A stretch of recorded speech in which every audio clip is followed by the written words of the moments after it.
Hey resellers, thanks so much for tuning into today's video. So there's this meme online that says, my parents wanted me to be a doctor or a lawyer, but I ended up selling other people's trash. Have you seen it? Have you related to it?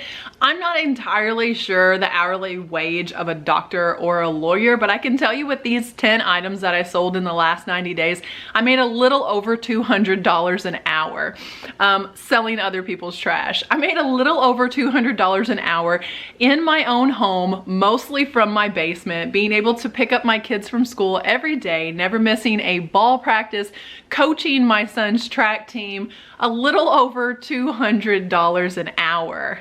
There's another online quote that's very famous that says, you can either build your own dream or clock in to someone else's. And guys, even if reselling is not your dream, realize that every time you punch the clock to build someone else's empire, you're clocking out of your own life. So if reselling has afforded me anything, and it has, it is the ability to stay present, to stay clocked into my own life. And guys, making $200 an hour, while that's not typical on reselling, I want to walk you through the 10 most expensive items I have sold in the last 90 days over on eBay and exactly how those break down profit-wise, why I picked those items up, and why I feel like you should be looking for them too. Let's get straight into it.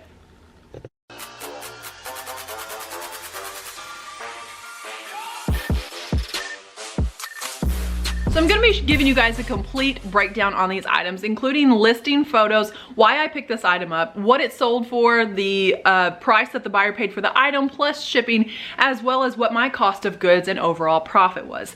This first item was a set of dishes that I picked up. There were originally twice as many of these dishes. These are vintage dishes, and they are a very matte finish, a matte pink. These dishes sold for $350 plus $47.66 shipping. So the buyer was all in at $397.66. These dishes cost me $25, but this is only half as many of them. So dividing that $25 by 2, and then I still have extras left over, so I deducted another $2, leaves my cost of goods on these dishes at about $10. My profit on these dishes was $290. To ship over $300 worth of extremely breakable, irreplaceable vintage dishes was a little daunting, to say the least, but I have a shipping video that will show you guys how to ship breakable items, because I feel like you're going to see a little bit of a trend on today's video that many of these items are breakable. So I picked these dishes up because they were vintage, because of the brand. I ran a comp while I was in the store because I saw the brand, which is Sasaki, S-A-S-A-K-I. It is an extremely important brand of dishes for collectors, and it is absolutely a bolo for you. Write it down, Sasaki, S-A-S-A-K-I. This next item, I filmed a thrift with me video, and several of you were concerned that I had walked right past these. I actually thought about these that night and went back for them. They are toner cartridges. I paid $5 a piece, and the buyer bought a bulk lot that I had listed together, 7 of them, for $250. These toner cartridges were not in perfect condition. You can see some box wear here, but the buyer paid, like I say, $250. That was with free shipping on these toner cartridges. Open box toner cartridges are absolutely something to look for, but be sure that you run comps on those. So $5 a piece times 7, I paid $35 for those. That left me $187.50 in the profit on those toner cartridges.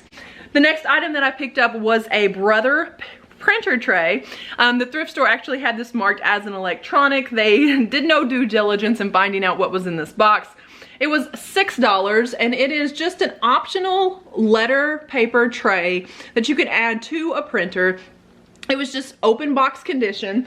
The buyer paid $114 for this plus $33.15 shipping. So they were all in at $147.15.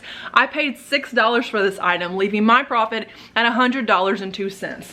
I comped it out because it was new in the box and it was Brother, and I bought it because of what the comp said. $6 into, like I say, profit $100.02. The next item that is actually on my tablet here, I can't show you because it sold while I was doing the numbers for this video, or after I had done the numbers, but just know that another item has bumped into this next place just right away, and it was a $129 jacket that I paid $5 for. So we'll skip over that for now. Look for it in a future what sold video. Definitely like this video if you like this video. Subscribe if you want to see what I sell on a regular basis, and turn on those bell notifications. So we will move right along instead to address a nightgown and robe combo that sold for $105 plus $9 shipping. I bought this hoping that I would wear it. It was impractical for my lifestyle, and I never wore this. Robes like this are very trendy right now. You can look up murder robe. Apparently that became a thing on TikTok and left many people looking for these vintage robes. This one sold again at $105 plus $9 shipping.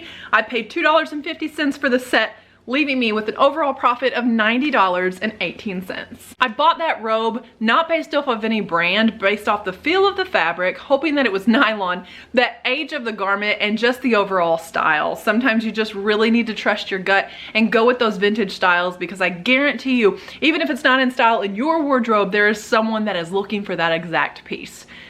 These next two items are security monitors that I purchased, and they both sold for $89 plus $26 shipping. Let me show you a large photo of this security monitor. I picked this up because they're not making them anymore. They're not making this style anymore. I picked this up because retro video gamers really look for retro screens and monitors to play on sometimes. And you can see here that I put number 2 on this one because I wanted to differentiate between the two in case there was a little scratch or nick on one that was not on the other.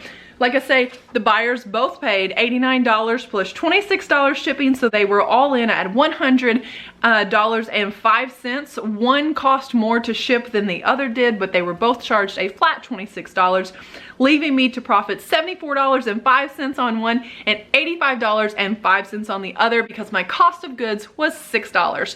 Typically, I do like to stay under $5 as my overall cost of goods, but you'll see here, only one of those items so far has been under $5. The toner cartridges were $5 a piece, but there were 7 of them, so it was really $35 for that lot.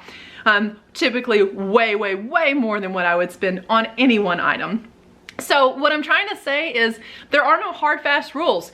Where I say $5 or less per item, I'm willing to spend more than that if I feel like the profits are there and the potential to make more money is there. So don't get so caught up in your own rules that you miss out on some really good profits. The average cost of goods over all of these items was just at $7.60, I believe. So let's see what the next item is. This next item is something, again, that is vintage. They're not making it anymore exactly like this. Are they making denim jackets? Of course. Are they making sanforized, I probably butchered that, denim jackets anymore? Not like this, they aren't. This sold for $100 plus $9 shipping. The brand is Tough Nut. It doesn't have to be Levi's, guys, to be worth a lot in the denim collecting community. So after the buyer paid $109 for this item, I paid $3 for it, leaving me with an overall profit of $85.83. The next item I paid $2 for, and my buyer is in for $90 plus $12 shipping, and it is a Stratomatic baseball board game. Wasn't familiar with this at all. I actually thought it was quite a bit older than what it was because the box looks very vintage. So I picked it up only to find out it was from 2004, but to say there were still buyers for it is an understatement. I got several offers on this, ended up selling it, like I say, for $90 plus $12 shipping. I had to count every single one of these cards to do due diligence for my buyer and make sure that they knew exactly what they were buying. So after cost of goods and profit, or cost of goods and fees were taken out, I ended up profiting $75.74 off that $2 pickup. The next item that I picked up, I did not know the brand. I picked it up based off the quality of the garment. Get familiar with how quality garments feel and how quality materials feel. Understand what nylon feels like, what, let's see, what wool feels like, what silk feels like, what Chanel feels like. All of these materials are very important when you walk in and there's 100 items on the rack and you don't have time to look through everything. Sometimes you can just run your hands down the rack and stop at an item that feels like quality. Now, there's a caveat to that. I have stopped on items and thought, this is quality, and pull it out and it's like White Stag or some other Walmart brand doing a really good job quality-wise that particular day. but this dress just screamed quality. So the buyer is in at $91 plus $9 shipping, so $100 for this dress that cost me $2.50. You have seen it in other videos, you saw it in my haul video, and you guys actually helped me vote on whether or not to accept this offer. Knowing that I only paid $2.50 on this dress, this was actually turned out to be an Anthropologie brand. It is Beguile by Byron Lars, and the profit I was left with on this dress was $79. It sold within, I want to say, a week or two maybe of listing it, so that was an incredible pickup. The next item, the last one that we're going to talk about, is a pair of teaks. If you're unfamiliar with teaks, I don't know, you may be living under a reseller rock, so I'm here to tell you about this bolo. If you see a very simple pair of leather ballet flats with this teal stripe on the back, examine them and see if they are in fact Teaks brand. These teaks sold for, let's see, $90 plus $8 shipping, so the buyer is all in at $98. I paid $3 for these shoes, leaving my total profit at $77 after shipping and fees. So definitely pick up teaks. This is the only brand that I'm going to tell you in today's video. Specifically, definitely pick these up. I feel like if you are just buying bolo brands from resellers, this is what happens. And I've went over this and went over this. Let's just use Teaks as an example, or Levi's, or let's use the best example, Free People, and what has happened there. So a lot of people didn't know about Free People maybe, and the resellers let the cat out of the bag, pick up everything Free People. And Free People, good luck giving it away. It will sit in your store unless it is a very desirable or unique piece, or one of the few pieces that collectors are really looking for. Free People has an incredibly high retail price, but not much on the resale if people are even looking for it. So that is what happens with bolo brands. You can absolutely go pay someone $75 for their list of bolo brands, or I would like to show you guys how to make your own bolo list, and that is knowing what to pick up and being able to do market research on eBay. So I have a video that's coming out about exactly how to do free market research on eBay and have your own bolo list. And if you say, no, I would rather just pay $75 and get that list from someone else. First of all, the list is not going to be quality, and that list is going to be recycled from what they've heard from other resellers, and it is going to be just basic brands that if you're looking for bread and butter things to pick up, you could probably do better on your own, but go ahead and pay someone $75 for their list. But I just want to empower you, because you can make your own list. You can know reselling so well that you can feel an item or pick it up based off the fact that it's vintage, it's made in America, they're not making it anymore, the quality is there. You can understand keywords well enough that you draw attention of a buyer to an item that is unbranded. That robe and nightgown set, guys, did not even have a brand. It was up to me to insert really good keywords, and I won't even say a good description because my description is in the title. Short of the title, my description says, ships fast, please see all photos, thanks, and God bless. That is my description. So all of my describing words are in the keywords of that title. I have 80 characters to sell this item and really good photos. You can do that too. You can do that without paying someone, because I learned how to resell and make $200 an hour on these items based off of watching free YouTube videos. So stop paying for a course, okay? I'll get off my soapbox now, and I'm sorry for, no, I'm not sorry, but I'm sure that I offended some people who are selling courses, and I just think that there are lots of free ways to resell, and I want to empower folks that are trying to make money before they spend so much money, okay? You don't have to do that, because I feel like a lot of people may have clicked on this video that aren't resellers yet, and I'm just telling you, there are so many really good quality channels giving out free information. Go find those out. So here's an overall breakdown. My total cost of goods for these 10 items was $76, so that is $7.60 average cost of goods. My sales were $1,547.82.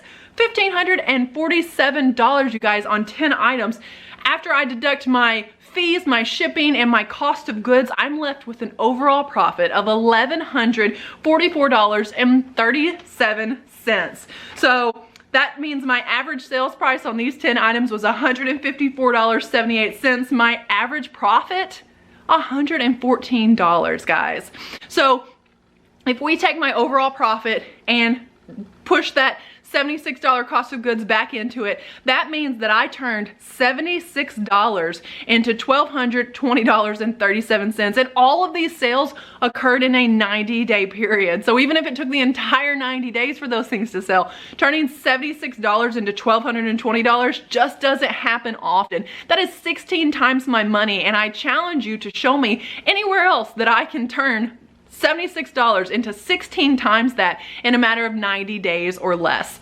Let's break it down a little bit further. Let's just say that it takes me, we're gonna err on the side of caution and be very generous with these figures, 15 minutes to list each item. Let's say it took me 10 minutes to source each item, which we know it didn't take that long.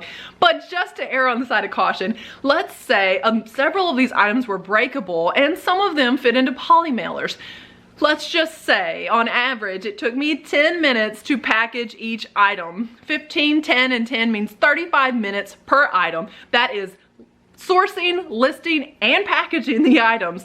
35 minutes times 10 items is 350 minutes. So 5 hours and 50 minutes went into selling, listing, and sourcing and packaging these 10 items. 5 hours and 50 minutes. So if we just, once again, taking my overall profit and adding back in the $76 cost of goods, $1,220.37 divided by 6 hours is $203.40 an hour. I'm not here to tell you that you can make $200 an hour walking into the store, because I had to add in the time it takes to list the items and the time it takes to ship the items. Those are huge time sucks. It takes more time to list the item than anything else. But guys, even adding in those figures, $200 an hour. You can do this too. You can stay clocked into your own life, quit clocking into someone else's dream, and be present for your family, for your dreams, for your goals, for whatever, for your hobby, if that's what you want to be present for. You can be present for your own life. You were lied to. You don't have to go clock into someone else's dream every single day. Reselling is a very, very lucrative source of income, and just like I said before, like and subscribe and follow for more content if reselling is the source of income that you want to become your main source of income, because it can, and you can go full-time before you know it. Thanks so much for watching this video. God bless you guys. And remember, this is your business. Treat your business like your business.